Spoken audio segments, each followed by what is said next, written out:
So when it comes to depression, mine started early as a kid.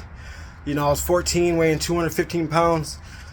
Very nice, very pleasant, but I couldn't understand why no one wanted to hang out with me, why I really had no friends.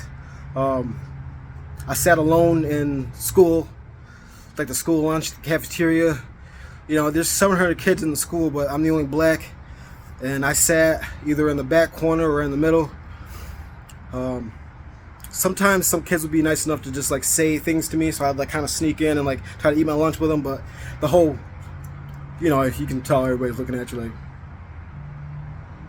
But most of my middle school career was sitting alone, and that was because I was not relatable. Even though I was a happy kid, just because I got to go home and be by myself and just understand that what I went through was just a part of the system that they put me in. I always understood that. But I just couldn't understand why they don't want to hang out with me and invite me to stuff. But it's just because you're not relatable, and that could be depressing. You know, even in classwork, I felt like the ugly duckling. You know, it was time for classwork.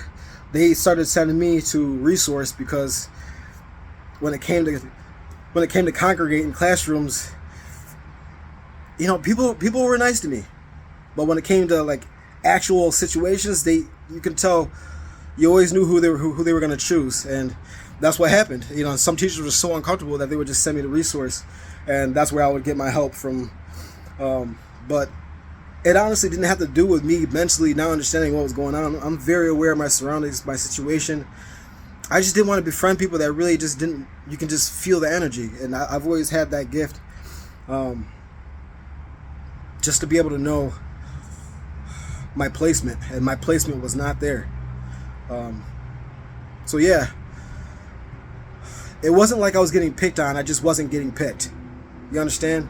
Like, you know, if you're in gym class and they're picking teams and you're one of the last kids to be picked, and that's just by default. You know, you got the kid with crooked glasses, you know, he's sitting in the wheelchair and we're playing dodgeball, he gets picked.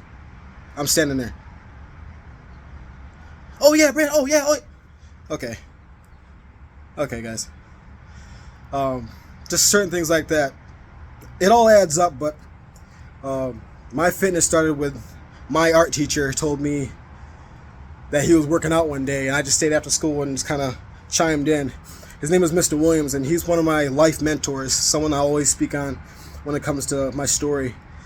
He has no idea how much it affected me, but I take after him for sure. I took all of his art classes, and I started training with him, and he actually just took me in because he just told me things that would have made me uncomfortable in real life, which is what I needed. You know, we were working out one time, and he was just showing me something, and I bent over, and he was like, "Do you wear deodorant?" And I was like, "No."